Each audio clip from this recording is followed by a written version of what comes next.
In high school, I had a stalker. Here's the story. I'll try to keep it concise, but there's a lot of information for sure. I was 16 and we met on Facebook initially. He went to a school nearby, and we decided to meet up for a movie. We had a great time together and ended up dating actually. The first time he came to my parents' house, he had an ankle monitor on for house arrest and wouldn't tell anyone why. Red flag number 1. Since he was a minor as well, we couldn't do anything to find out. My parents obviously didn't allow us to hang out, so we hung out at his house or around town at the YMCA camp. I was rebellious and quite naive. Things started to get weird though, when I noticed his family was very odd. One day we were having sex in his bedroom, and I saw his father peeking through the blinds. I screamed and called him out, and his dad ran off. Stalker guy told me that his dad was just into redheads and liked to watch us, so this wasn't the first time. I went to leave and his mom was doing crack openly in the kitchen. This was about the time I decided it was time to break up. This is when things got bad though. He started crying and told me he's in cancer treatment and that's why he needs me. He doesn't have long to live, blah blah blah. I believed him and told him we could still be friends. This is when the stalking started. He switched schools to my high school, but never went to class. He would just stand outside of my classroom looking inside until it was passing period. When I would leave class, he wouldn't address me. He would just follow about 10 to 15 feet behind me to my next period and stand outside the classroom once again. I was too intimidated to say something to him. He was 6'4" and a pretty heavy-set guy, so I just let it happen for weeks. It started to progress, though, to where he would follow me home every day. He would get on the same bus as me despite living across town, and walk 10 to 15 feet behind me all the way to my house. He would stand outside, just staring up at the window until around the time my parents got home. Then he would just suddenly leave. Finally, I told him to fuck off and leave me alone. I told him we could no longer be friends, or even acquaintances, and to forget all about me. However, of course, that escalated things way further. I started getting about 150 calls a night. Half of them were him screaming death threats and in-detail torture methods that he wanted to do to me, and the other half were him singing me love songs that he wrote on his guitar. Every time I blocked his number, he seemed to just magically get a new one and leave me more messages on that. I even woke up one day to see that overnight he had left me one of those dancing and singing snowmen on my front porch. He had stabbed it in the head and the knife was still poking out. He had covered it in his liquid deodorant that I had previously mentioned liking the smell of, and there was a hole where the little song recording device was. When I pressed the hand, it was not the regular Frosty the Snowman song that played. It was his voice singing eerily. "I'm going to have you forever. I'm never going to let you be." I was done at this point and told my parents, who immediately contacted the school. They suspended him, but he still waited at my bus stop every day and walked to my home with me. One day he ran at me like he was going to tackle me. When I tensed up for the impact, he stopped and hugged me. It wasn't a regular hug though. It was like he was trying to crush me. I was 5'1" and about 90 pounds at the time.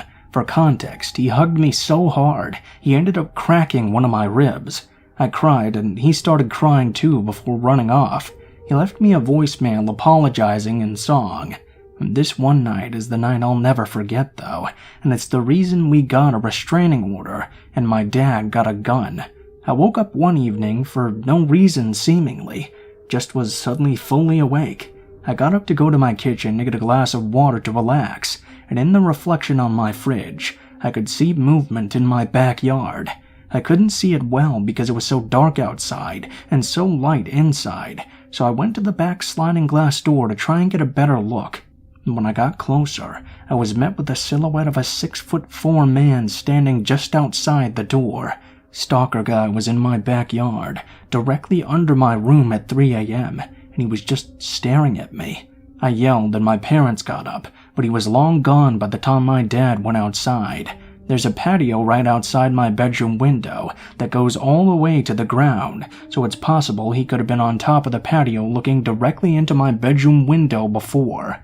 We got a restraining order granted shortly after that, and the stalker guy dropped out of school. I haven't seen him in person since, but every 6 months-ish, he makes a new Facebook and tries to friend request me. I just block it and report him every time, but it's pretty scary stuff. Y'all ever heard of that myth that if you wake up in the middle of the night for no reason, it's likely because something is looking at you? Well, maybe that's true. I don't know what he's doing now or where he went, but I don't care to know.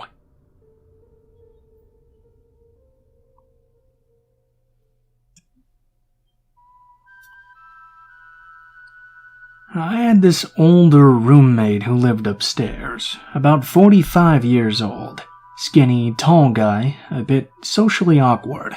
Anyway, one day, I'm chilling on my porch when he suddenly asks me if I'm gay and says he found me on Grindr, a gay dating app.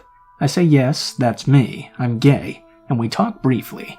The 4 months that followed were probably one of the worst experiences of my life. My nightmare begins.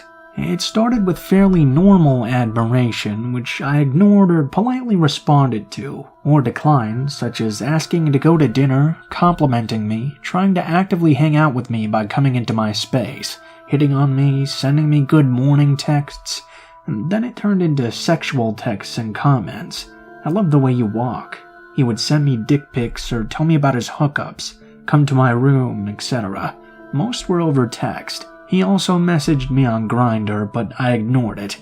I angrily confronted him about it after the dick pic, and blocked him on Grindr even though I never messaged him there, and explained to him that I was not interested at all, like 0 chance. I requested that we keep distance and only text if emergency or important for the house. He apologized and stopped. Temporarily. Anyway, some time passes by. I forget about it, but he did not.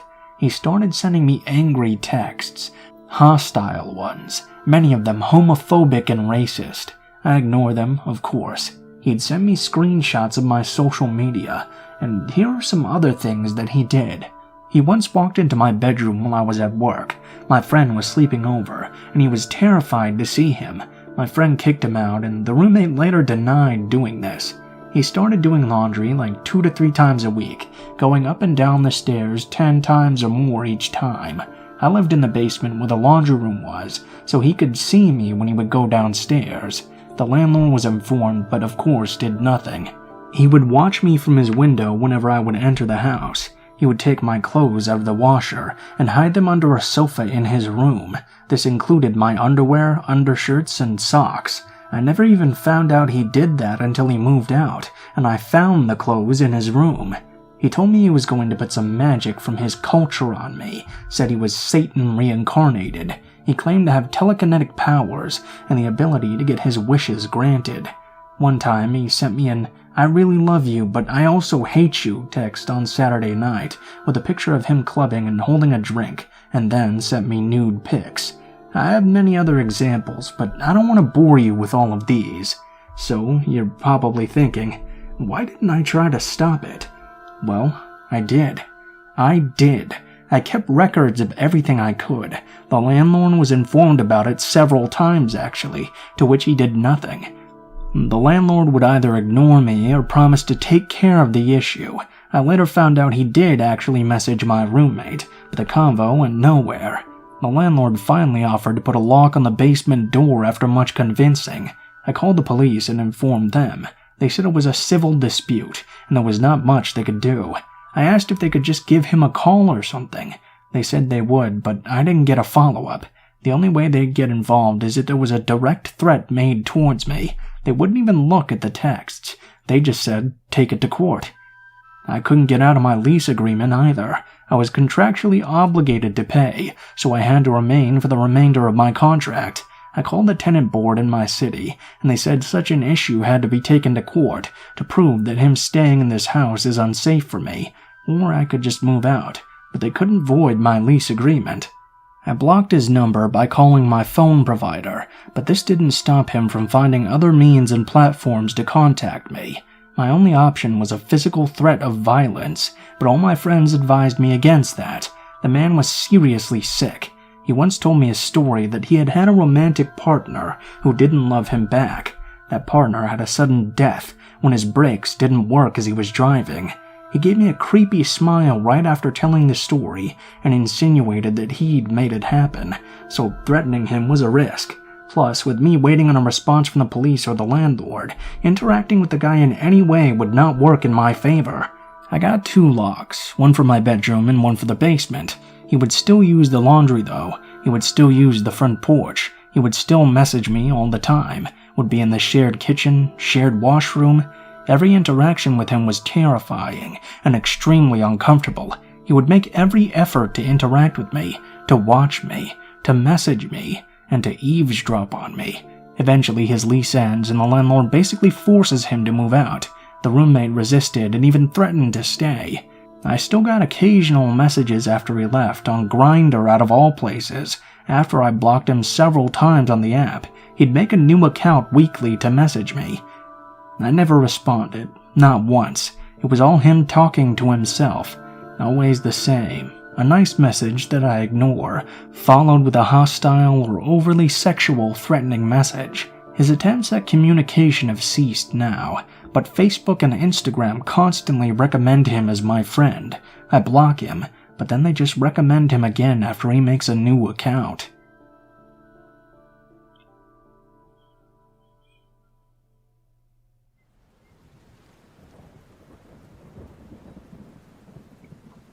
This is a long one, so bear with me. 2 years ago, I was working for a company as a person who measures houses. Most people haven't heard of it. It's where you essentially have an iPad and you go to people's homes, draw up floor plans, and measure rooms for carpet and hardwood flooring projects. Anyone can request one, really. I was 25 at the time, and I'm a female. One of the few females that work in this position, actually.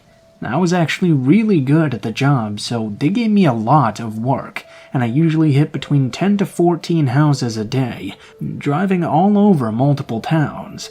This house happened to be my last house of the day, right in the middle of nowhere, and I was pretty exhausted. Once I got there, I was incredibly annoyed because the customer wasn't home and was late for his appointment. 10 minutes later, he pulls up next to my car. He was a middle-aged man, balding, wearing a normal office job attire with a tie and everything. He seemed a bit awkward, but was apologetic and let me into his home. Upon entering, the house was unbelievably spotless and organized, minimal furniture, and smelled like cleaning supplies. It didn't strike me as odd at first. He had 2 cats lounging in the living room after all. He first started acting weird as I was directed to the first bedroom. He mentioned offhand, "Wow, my cats love you. They don't take to strangers like this usually." But his cats literally didn't move or come near me the whole time. I just nodded and smiled while I got to work scaling out the master bedroom on my iPad. He started to inquire about the electronics I was using. "Hey, so do they keep track of where you are on that thing?" Immediate red flag. "Yes, and my boss knows how long each job should take based on the scope of work. It's incredible technology, really." I lied without missing a beat. He agreed that it was amazing. "Oh, be careful. Don't touch the gun on the nightstand. It might go off," he chuckled. Talk about immediate spine chill. I looked up from my iPad, and sure enough, there was just a handgun sitting there on the nightstand. I knew instantly that I needed to behave like nothing was happening. Nothing that was happening was triggering alarms for me. He directed me to the second bedroom, and he said the exact same thing, warning me of a gun on the nightstand, and indeed there was one again. This was the moment I knew I was in danger. At first, I thought it was just my anxiety around guns, but at this point the tension building between us was undeniable. There were only 2 bedrooms on the scope of the work. I hastily met up with him in the kitchen and began running down the next steps, but he interrupted me. "Hey, could you measure the basement stairs? I forgot to add them to the list, and I think I might want to carpet them in the future." My heart dropped, but my stupid customer service conditioned brain could not figure out how to get away with saying no. He led me to the basement door, and you guys, there is no way he was planning on doing anything with these stairs. They were plank wooden stairs, L-shaped and leading down to a completely unfinished basement. Unfortunately, in order to get an accurate measure, I had to walk all the way down them into the basement. Meanwhile, he stood blocking the doorway, with a smile on his face, mentioning again about whether or not my boss knew where I was, to which I shortly replied, yes. Once I got down to the basement, I scanned the room quite quickly. There wasn't one, but 7 deep freezers lining the walls. In the middle of the room was a lit, low-hanging ceiling light, revealing an old television set, VHS tapes scattered on the floor, and an old recliner facing the TV. Behind the set, 2 white shelves full of VHS tapes. In this moment, I knew one of 2 things was going to happen. He was either going to let me go, or he was going to push me down the stairs. I held my breath, put a smile on my face in an attempt to act my way out of this situation, and began to climb back up. All I could hear was my heartbeat in my ears. He was still blocking the door. No smile this time, though. As I got about the 5th stair from the top, I felt him hesitate, which made me hesitate as well. You could cut the tension with a knife, and I finally understood that expression. To my absolute shock and relief, after 4 seconds, he just stepped aside. I made a beeline towards the front door, not saying a word, when he stopped me again, saying, "Oh, before you go, won't you give my cats a treat? They loved you so much." He was holding a bag of cat treats. I quickly gave his cats a treat, thanked him, and practically ran out of the house. Definitely ran to my car. The second I got out of his driveway, I had the most intense panic attack and cried. I tried to call my boss, but I was in a dead zone. The truth of the matter is that my boss would not have noticed I was missing for at least 24 hours when I didn't route my day the next workday. Yes, he would have eventually been caught, as it was my last known location, but I would have been long dead. I suffered PTSD from this experience. I couldn't sleep for a week. I was petrified to work my job, but I had no choice. This day still haunts me. The worst part, I was just so fucked up, jumbled, and in denial over the experience that I forgot to write down his address.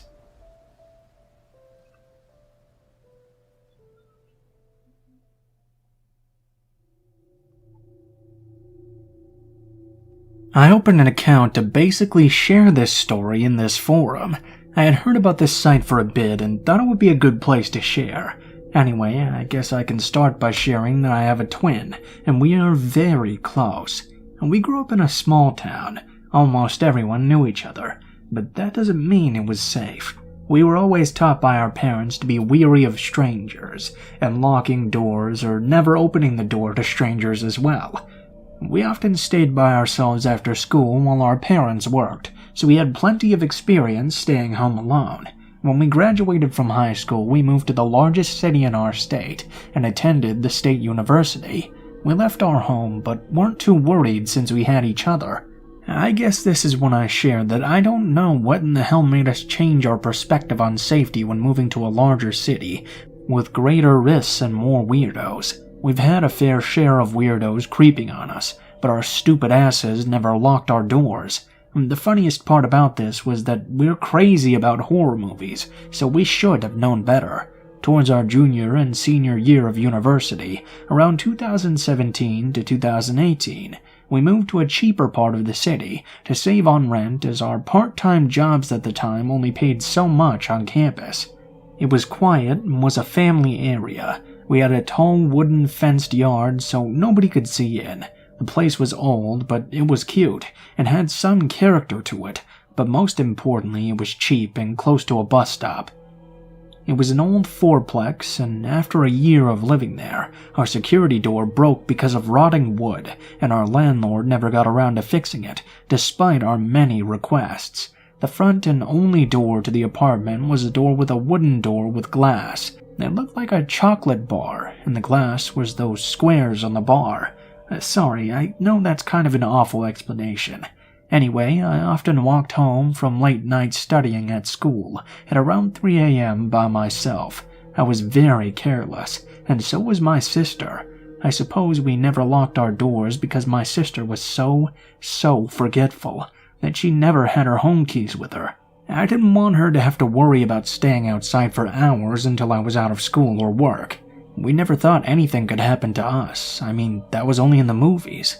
Which is why I will say that it was divine intervention, or perhaps just crazy luck, that for that night, for no real reason, the door of our apartment just happened to be locked.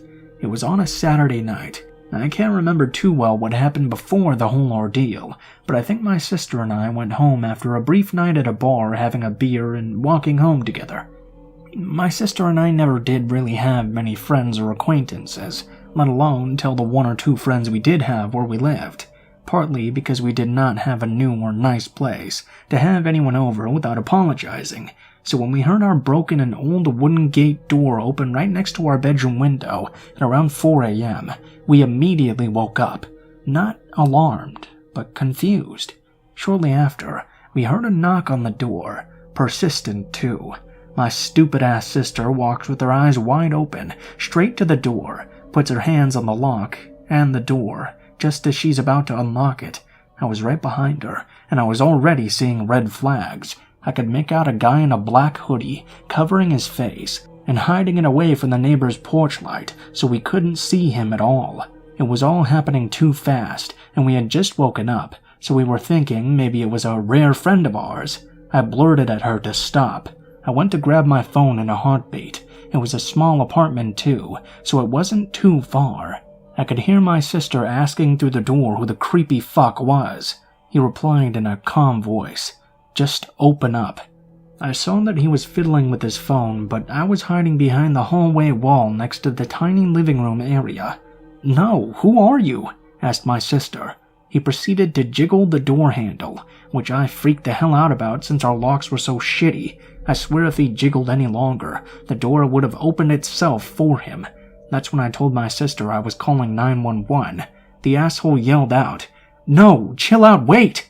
I knew my sister was being stupid. My heart was pounding like never before.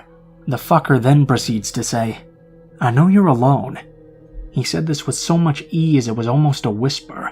I fucking freaked and began to dial 911 on my iPhone right away. My sister backed up without removing her eyes from our mainly glass door. She meets me in the hallway and tells him she's calling too, but tells me not to do anything because he's leaving. Sure enough, the man simply says, "Oh, okay," and turns around and leaves. He even closes our wooden door, which, let me tell you, it's a chore to get the broken thing to close at all. My sister proceeds to tell me the person left, but I was still freaking out and couldn't calm down. We managed to go back to bed, and in the morning, we began to make sense of it all. She tells me that when she was close to him, what threw her off was that he was fiddling with his Spotify playlist. Such a weird thing to do when you're knocking on someone's door. He most likely did this to keep his face down, but my sister caught on quick enough. We called our parents to inform them what went on, and of course they flip and force us to notify the police. We do, and a cop shows up to take our complaint, but can't do anything about it since obviously they're long gone. My sister at the moment was dating a guy with a family member that had a high position in law enforcement. Retired, but he got him to help us out by doing some digging. A while passes by, and her boyfriend shares some terrifying information with us. I'll try to relay this to the best of my ability since I can only remember so much. My sister's boyfriend had a side gig as a bouncer at the college bar street and said he spoke to other bouncers that told him they had had occurrences that day of a creepy hooded man following young girls in the clubs and getting lots of complaints from them. This is probably how they saw us. God knows why they didn't make their move when we walked home in the dark. The retired family member was able to relay only a bit of information, since this wasn't some official case, and could get in trouble for doing this kind of questioning or research without a warrant or some crap like that. He notified us that there was not only one dude outside our house. I know he did in fact do some research, since my sister's friend told us his sister, managing a coffee shop in the area, had had a guy come ask about specific men, and if they were seen in the area. He left as soon as she threatened to call the police. Street cameras indicated there were 2 other men aside from the one jiggling our door handle, waiting right outside the gate next to our bedroom window, most likely to jump out as soon as we opened the door. I don't know what their mode of transportation was, but I'm sure they had something big enough to fit captives. He never told us the names of the men, only that they were under suspicion for trafficking women. I don't know what possessed my sister and I to lock our doors that night. Had it been opened, the man could have very well opened it and taken us. Needless to say, we're now very paranoid about locking up at night. I'm very grateful things turned out the way they did instead of the alternative. Please be careful about locking your doors, or walking alone at night. This shit really does happen, and it's very real.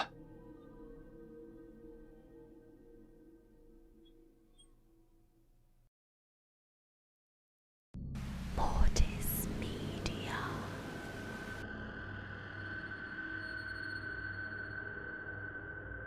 Good evening all, and welcome. Before the video begins, I'd like to give a huge thank you to all my amazing patrons who really do help keep the channel running. If you'd like your name in the end credits of every video, and a host of other perks, which you can see on screen, check out my Patreon. This isn't the only perk, by the way. These are all the perks for this category, and each category has its own different perks. So, if you fancy receiving some, be sure to check it out. In any case, it's time for us to get comfortable and let the darkness take control. When I was 15 or so, my mother reconnected with an old crush of hers from her junior high school days, Wayne. Soon after, they started dating. At the time, I thought it was pretty cool, because I actually went to school with his son, and was the same grade as I was. His name was Brandon, and he had 2 other kids as well, both younger, James and Ali. I didn't actually see Wayne very much at the beginning, as he and my mum would often go to hang out at his place. One night, I got a phone call from him sometime close to Christmas, asking what I would like for a gift, which I thought was especially strange, seeing that I barely even knew the guy, but I just assumed he was trying to get on my mum's good side, so whatever, moving on. He started coming around more, and I remember just something about him sent alarm bells off in my head like you wouldn't believe. He gave me the freaking heebie-jeebies, and Wayne moved in soon into their relationship. I chalked it up to my uneasy feelings about him and my mum moving way too fast into their relationship. Fast forward some time. My mum was working at a liquor store, and I was home alone with Wayne. I can't remember what this was over, but we got into some heated argument. I was young and full of teenage angst, so who knows? Next thing I know, he headbutts me, and I was so shocked. I didn't know how to deal with this.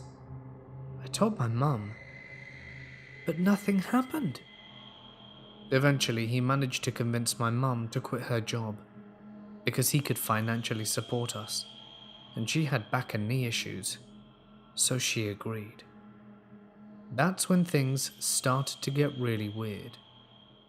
I suddenly got a peeping Tom who would peer into my windows late at night in the summer. I would notice because I saw someone, or my neighbors would see someone, and at one point someone saw him taking pictures of the inside of my bedroom, and I'm not sure if I was home or not. The police were called, but of course they couldn't do anything if they couldn't actually catch the guy. I was terrified. To this day, I am so uneasy sleeping if my windows are low.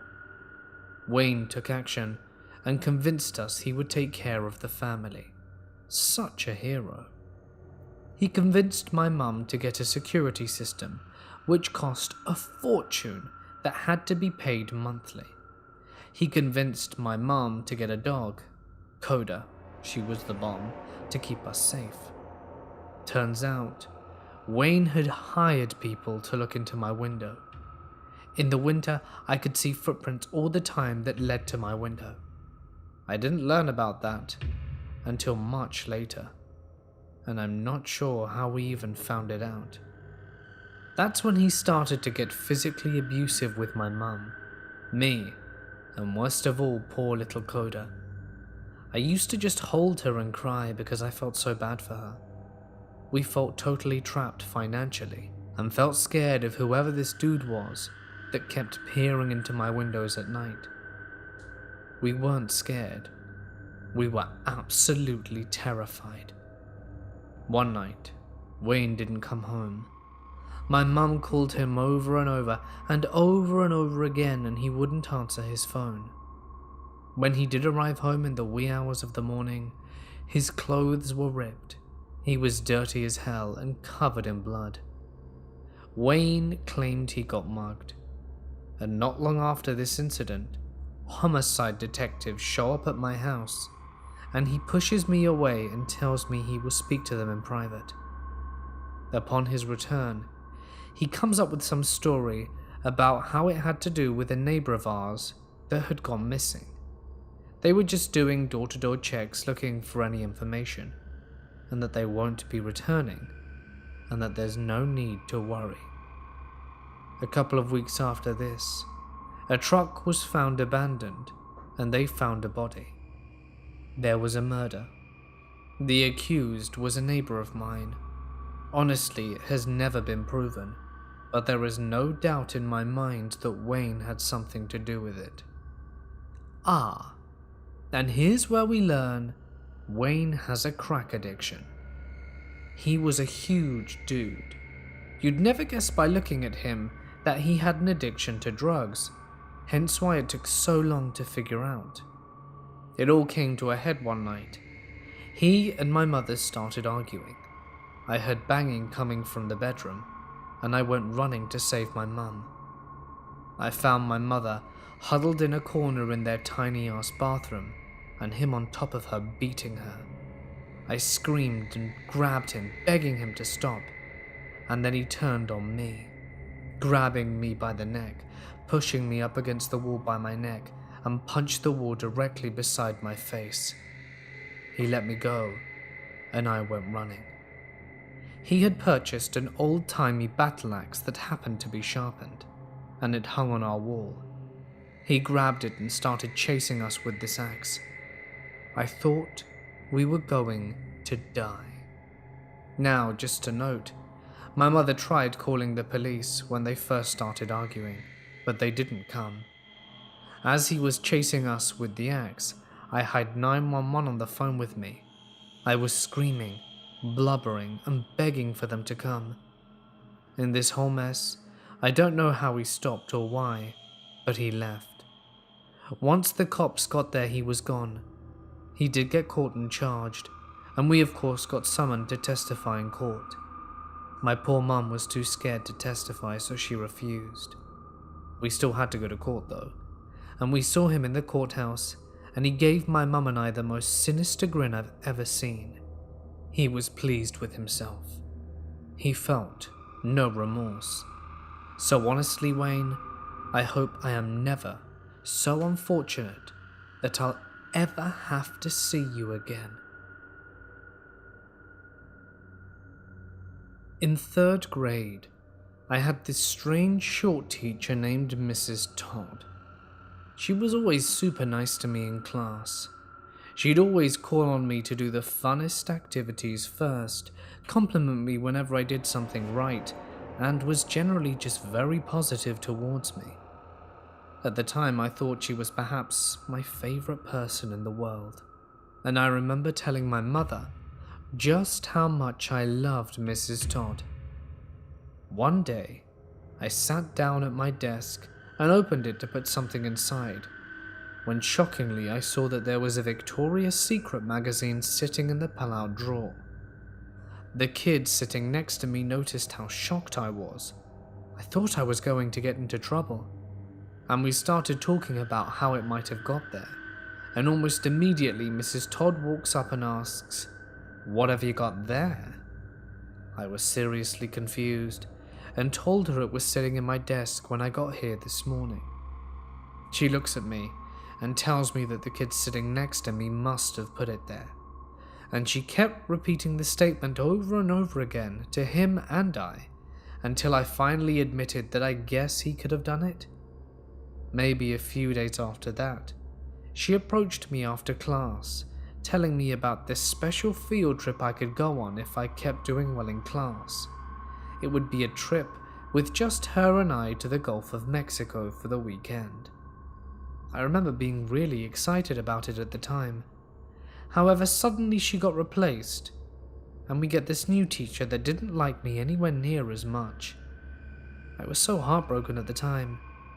It wasn't until many years later that I realized how messed up this situation really was, and it still scares me. These events transpired between last September and December. In September, I moved into student halls, which is university accommodation, which is 8 people with a room each in a shared living space with a kitchen. Everyone was great, and we had a great freshers week, and we didn't even notice that we had a nightmare living amongst us. Adam. He was the oldest of our flat. He was 23, and we were all between the ages of 18 and 19. There were 3 of us girls and 5 guys. Adam is a great-looking guy. He wore expensive, trendy designer clothes, was always very well groomed, and he was the life and soul of our flat parties, and was always the first one to the bar whenever we hit the clubs and stuff. So, 2 people who we shared accommodation with were very flirty with each other. Adam and one of my flatmates called Jennifer. They always had flirty banter, and always chose each other whenever we played Truth or Dare or one of those types of student drinking games. They were obviously into each other, but Jennifer said that one night she got this weird vibe from Adam when he was drunk, which another one of my flatmates, Callum, also picked up on. So one night in early October, we got together as we normally do on a Friday, and do a few drinking games and then hit the student nightclubs as most students do on a Friday. Adam does the normal thing, gets everyone their drink, and then as the night goes on, a few of us notice that Adam is buying shots for just himself and Jennifer, which isn't normally what he does, but whatever. It gets to 2 AM, and although we all have to split up a few times, as we do when we go to smoke outside and stuff, we notice that Adam and Jennifer aren't anywhere to be found, and we can't get in touch with either of them. But another one of my flatmates tells me to chill, and they've probably hit it off with each other because they've been flirting for a few weeks now. So the next morning I'm doing some laundry, and Jennifer comes out of Adam's room, looking like she's had the worst hangover ever. She claims that she remembers nothing of last night, and is slightly concerned that she woke up in Adam's room. Jennifer has everything until she tries to get into her room, and finds that she's lost her key card to her room. They search Adam's room high and low, but can't find it anywhere. We put it down to her losing it, and she is forced to buy a replacement one. This is where things get creepy. So Jennifer has one hell of a busy university schedule, and is out mostly all week. Over the week, she finds that many of her items of clothing have gone missing, mainly underwear, and gym clothing sports like bras and stuff. She's messy, and her room is very much a tip, so she kind of just put it down to being that. She is also a very heavy sleeper, but one night she wakes up and notices that her door is slightly ajar, which is weird, as it takes a key in order to get into someone's room when the door is locked. She does have sleep paralysis, and kind of puts it down to night terrors, which she does have occasionally. There's one night where she wakes up to a figure at the end of her bed. She also puts this down to sleep paralysis and thinks nothing more of it. Jennifer continues to get strange vibes from Adam when we're drinking and makes creepy passing comments about Jennifer's physical appearance.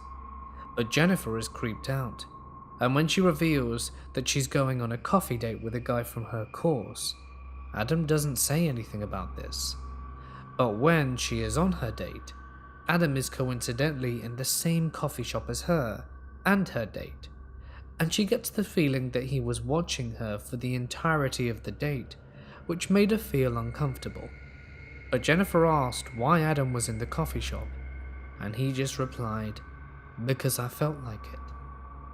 At the time, I didn't see why Jennifer saw this as a big issue, but later on in the story, I see why she was concerned by it. Her night terrors persisted, but personal belongings were going missing, and one of these included a locket containing a picture of her and her deceased grandmother, which very much upset Jennifer, and she was now very suspicious. So basically, she was suspecting that someone had access to her room, and she does suspect that it's someone in our flat. And yes, the only one that she suspects is Adam. So Jennifer wants to put a camera in our hallway to see if anyone is accessing her room, specifically at night, and comes up with a ridiculous but pretty genius idea. One of our flatmates is a cyclist, and he has one of those helmets with a GoPro on it. So one night he leaves his bicycle and helmet in the long hallway of our flat, with the GoPro facing down the hall on record. Jennifer and Adam are in opposite rooms on the far end of the hall, so the GoPro is in a great position at the end. For the first 2 nights of doing this, there's nothing. This is because the battery ran out. But on the 3rd night, her suspicions were confirmed.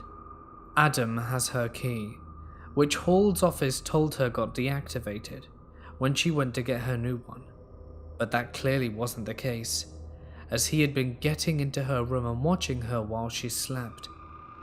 Now we're in December and getting close to the Christmas break, and Jennifer makes a report about Adam. But Adam has very rarely been seen lately, and after about a week of security knocking on his door, they finally open up his room and find it has been emptied, as if someone left in a rush. But some things are found that are disturbing. Jennifer's missing clothing items are found at the bottom of an empty wardrobe. Candid pictures of Jennifer, myself, and the other girl in our flat, Rachel.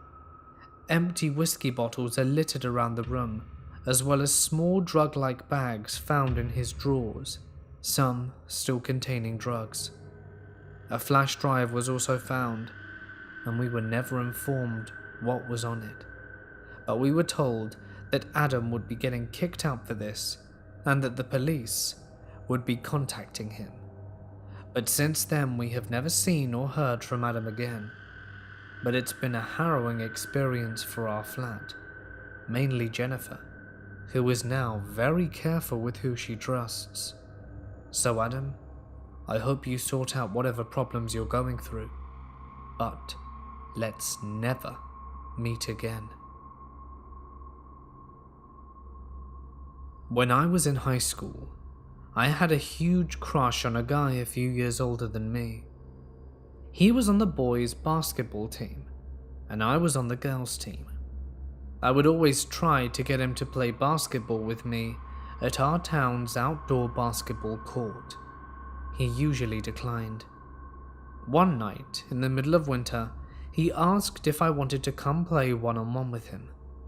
I thought it was weird he wanted to play basketball in the middle of the night in winter, so I had my friend come with me.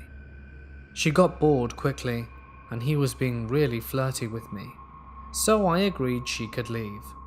He assured her he would drive me back to her house, which is where I was spending the night. And 30 minutes later, I'm freezing and ask him to take me back.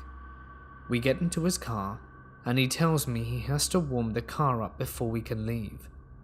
He's on his phone for about 10 minutes, and we're sitting there in silence.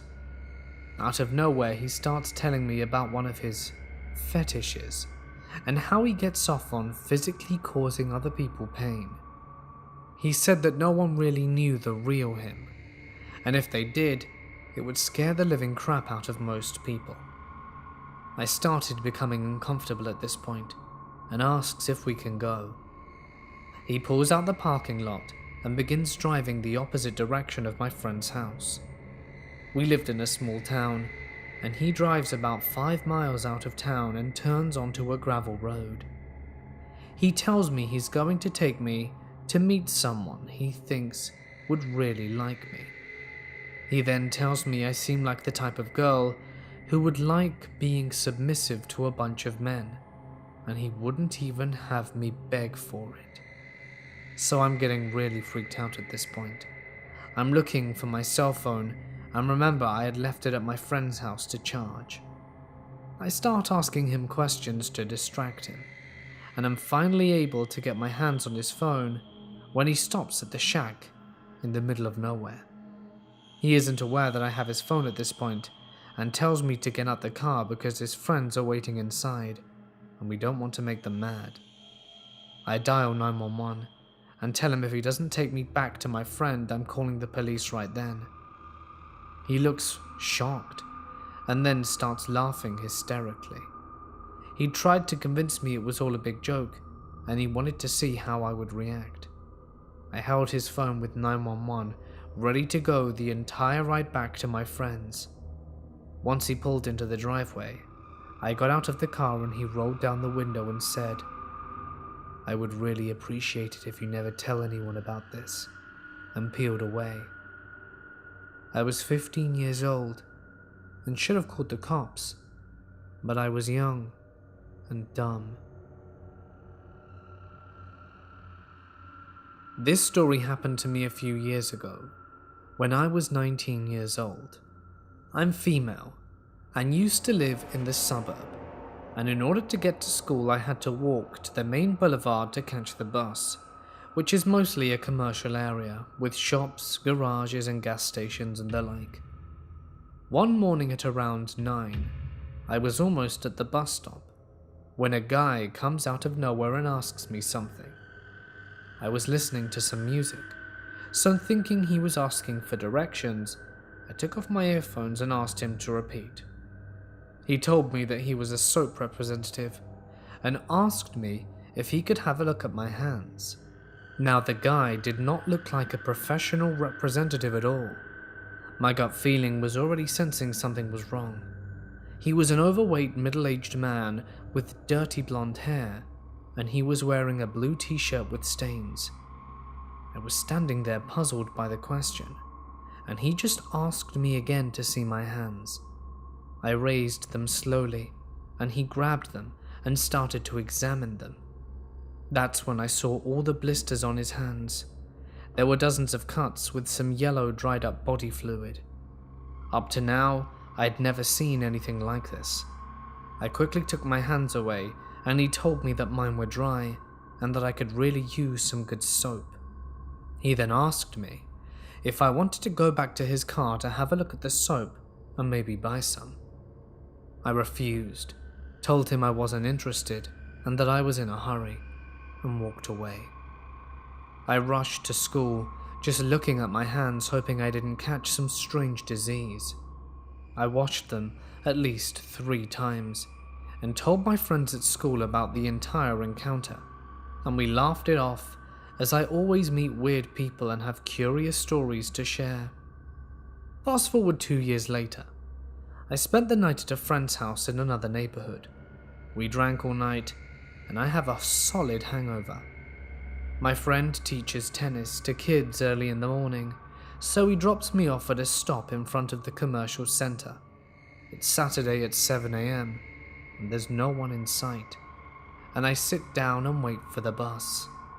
Suddenly someone arrives behind me and asks me if I would like to buy some soap. I recognize the guy from 2 years ago. I get up, quickly tell him that I recognize him, and he gets really uncomfortable. He tells me that it's really unlikely and that it was probably a colleague. I tell him there's no mistake. I met him 2 years ago and specify where. He stares at me blankly, turns around and runs to his old rusty car. He sped off and drove away. My heart was pounding, and I could not believe that it happened again. Eventually the bus arrived, and I returned home. 10 years later, I still regret not running after him and looking at his number plate. I don't know what he would have done if I had gone with him. Maybe he just had a weird hand fetish, but he surely looked like an incredibly suspicious individual. And those hands were still blistered and haunt me to this day. Let's never meet again.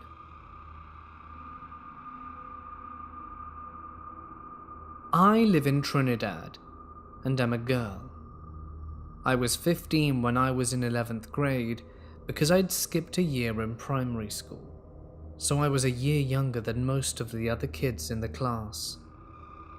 When I was in that grade, I was not exactly the most healthy or athletic person, but I genuinely enjoyed PE class, and I liked to run around in the gym and play games and such. So when I had to pick courses for semester 1 of grade 11, I made sure to pick PE just like I had done for grades 9 and 10. I was a little shocked when I got to the first day of PE and found out that our old PE teacher had gone back to Canada because his work term here was over. He had been with the school for 4 years, so it was understandable once someone told me that he hadn't gotten fired.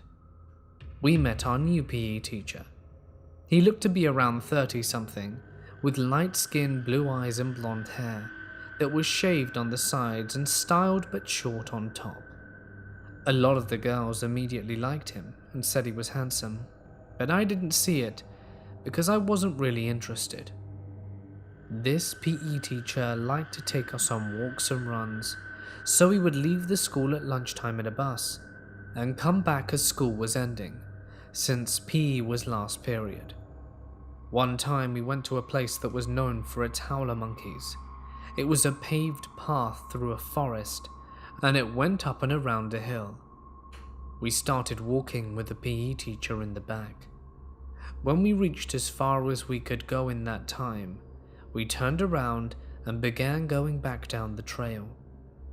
I was slow and not very fit, and I was in the back with my teacher the whole way down, and we were talking about what we knew about the howler monkeys and animals in general. I was an animal nerd growing up, so I had a bit of things to talk about. I was so happy to get to talk to an adult and have them take me seriously. I know it's kind of dumb, but I'm the oldest grandchild to a very traditional Chinese grandfather, and I'm a girl, not like the son he wanted.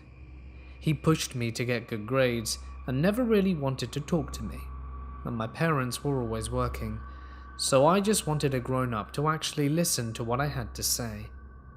On the bus ride back, I sat in front of the bus so that we could continue talking. I only got more attached to him when he let me talk his ear off about whatever I was obsessed with at the time, which was usually some comic book, TV show or movie. I think at the time it was either Transformers or Pokemon, but whatever it was, he let me actually talk about it. I didn't see anything wrong with that at the time, as I was always in the back of the group during our walks, and so was he, so I figured we may as well talk. He liked to touch my hair sometimes, but I was used to that, because my hair was so long that it went past my butt. After a few days of just walking and going places to do jogs, we played field hockey. We did it with 2 teams, and our teacher playing as just someone who could pick teams as he played. He was kind of like a third team on his own. He would help the losing team score points, and I don't think it was coincidence the losing team was mine, seeing how non-athletic I am. It was during this game that the other girls started to see something wrong with the way the teacher played. He would pat the girls on the butt with his hockey stick in order to get them to jump or get startled, leaving the ball open for him to steal. The girls later were complaining that what he was doing was gross and wrong. But I said that I didn't really see anything wrong with it.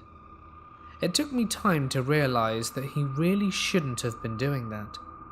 The realization came when he started to use his hand to pinch the girls' butts next, instead of tapping them with the stick. Next thing I knew, the dude was fired. One of the girls must have told the principal or something. At the time, I was actually upset he wasn't there anymore, but looking back on that now, and knowing that I felt the way I did makes me feel disgusted.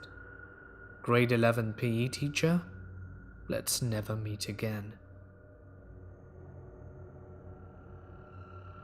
I recently switched from an Android phone to an iPhone, so I had to switch out the SIM card because the old one did not match with the new phone. I was told to go to my service provider's shop so that an assistant could help me put in a new SIM card on my new phone and maybe transfer all my contacts. When I went in, I saw this guy sitting and waiting to be serviced. He started talking to me, and I treated him nicely until he was called to be serviced. He was done while I was still waiting in line, so instead of leaving, this guy actually came up to me and began talking to me again. At first it was light stuff, like asking me what was wrong with my phone, but then it quickly escalated. He asked me when I was free so that we could go get a pizza. I replied that I was too busy with exams at the moment, and instead of relenting, he asked me to list all the dates of my upcoming exams in order for us to go on a date another time. I said that I have a boyfriend and that I do not really want to meet up with him. However, he kept insisting that there would be nothing wrong with it, and we would just be eating and drinking wine. I told him I was uncomfortable with the idea of meeting a stranger so much older than me, alone, yet he said that it was only a date, and I quote, "We'll see what happens after." I was very creeped out at this point, because this man wasn't relenting at all, so I told him plainly to please leave me alone, and that I didn't want to talk to him. He grabbed my arm, and please note, this was in a store at 2 p.m. with at least 10 other people. The guard was a tiny woman who later told me she just assumed we were together. I made a scene, called over the guard and started yelling at this man, saying that he was harassing me, and she asked him to leave or the police would be called. And he promptly left. He had a confused look on his face, so I don't think he realized how creepy he had acted. Everyone in the store just stared at me because I really just made a scene yelling, but I wanted him gone. They told me to report him to the police, but I didn't know his name, and the employees couldn't tell me because of data protection. I really hope to not meet that creep again. My girlfriend and I were sleeping one night, when all of a sudden my girlfriend woke me up, saying she was hearing noises in our kitchen. I laid there listening for a few seconds, and then I started hearing the noises as well. It sounded like someone was rummaging through our cabinets. I told my girlfriend to stay in the bedroom and have a call to 911 ready, in case anything happened. She said that she was going to go ahead and call now, but I told her not to yet, and I really regret saying this. I came out to the kitchen and saw a man standing there looking through our cabinets. I asked him who he was and why he was in my house. He turned around quickly, and that's all I remember. Someone attacked me from behind. I felt something cold and sharp enter my back 4 times before I blacked out. I was stabbed multiple times in the back and my neck. I have a total of 14 stab wounds, 8 in my neck and shoulder area, and 13 are in my back. There was more than just one person in there with us. I woke up in the hospital a few weeks later. I was told everything that happened that night and answered several questions for the police. This is what happened. Our home was robbed. They took all our valuables and our cabinets, and the fridge was completely emptied out. And of course, we were attacked. I was told the most devastating news I've ever heard. My girlfriend didn't make it. She managed to call 911 after hearing me scream, but she never got to talk. The operator heard the whole thing happen in that room. She was stabbed 28 times. She was unrecognizable after, and they even killed our 2 British bulldogs. I wish I told her to just go ahead and dial 911 there and then. I wish I was more aware of what was going on. The people who did this were never caught. I didn't see a face. The house was pitch black, and there were absolutely no leads. I still can't walk. I may be in a wheelchair for the rest of my life, and I had to move back in with my parents because I can't do anything on my own anymore. I try to remember more from that night, but I honestly can't, and I will never mentally recover from this. To the people who did this to us, I hope you do get caught. You ruined my life. You took away the love of my life. She was about to start a new job as a registered nurse. I will forever love her, and in turn hate the people who did this. Please, don't make the same mistake I did. If you hear something suspicious going on at any time, always make the call to 911 first. It could save your life.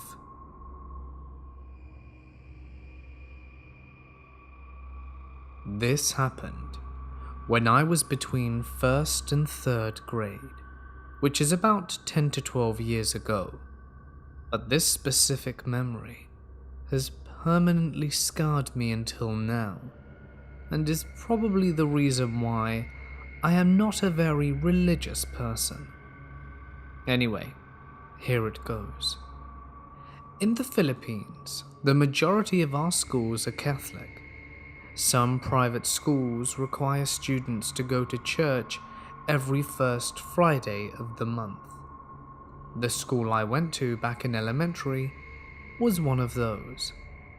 Basically, every first Friday of the month, the students would gather in their respective classrooms before all of us would be led to the church. The church we went to was connected to our school, and each grade and section had their own areas in the church, so our advisors and teachers would be able to monitor us. The pews my classmates and I sat on were around 10 rows away from the altar, so it was pretty close to the front. The nuns and other church staff usually sat at the 1st to 3rd rows. I'm not sure if churches in other countries do this, but at the end of the ceremony, people clap in celebration after hearing a mass. I was sitting next to my close friend, and we decided to do something funny. We were around 8 at the time, so our decision-making skills weren't exactly the best. While the priest was saying the final blessing before ending the mass, my friend and I decided to clap. It was only one clap, but a loud one. The sound echoed in the church loud enough to catch the nuns' attention. Finally, the mass ended, and the students were led back to their classrooms, except our row. Enter the nun. She was old, maybe aged around 60 to 70, wearing a black habit, and it was very wrinkly. She marched towards our area fuming and began demanding to know who made the clap noise. I ended up admitting it was me, but my friend didn't. So I was the only one who got into trouble. The nun told my advisor to let me stay in the church. My teacher obliged, gathered the rest of the students and left me alone. At this point I was bawling. The nun went somewhere else, I can't remember where, but she did leave me alone for a few minutes. I was a small 8-year-old child who was left alone in a big church, aside from the janitor who was cleaning the floors. Chills were literally running up through my body. How would you feel if you were left alone with all these scary statues looking down at you? The atmosphere felt really creepy and eerie. The design and architecture of the church was Gothic, so it only fueled my fear further.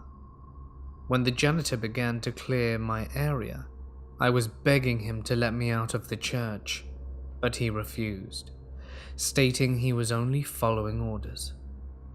Eventually, the nun returns for me, grabs me harshly by the wrist, and tugs me out of the church and to their sleeping quarters. Quick note: in private schools in the Philippines, nuns and priests were residents and had sleeping quarters within campus. While the nun literally dragged me to their sleeping quarters, I grabbed onto a ledge near the gate, still screaming and thrashing around. We were outside this time, and the nannies and other guardians of the students were looking on, but none of them did anything to intervene. I spot my nanny from afar and could see her looking at me in concern, but she stayed in her spot. Once we were inside the nun's sleeping quarters, she throws me onto a bed and begins yelling at me, telling me what I did was wrong. That I have sinned for clapping while the priest was talking. She then threatened me that she'd keep me locked up in her room for a week. She even locked the door for emphasis. I was beyond scared at this point. She looked at me in the eye and asked me if I would do it again, shaking her finger at my face.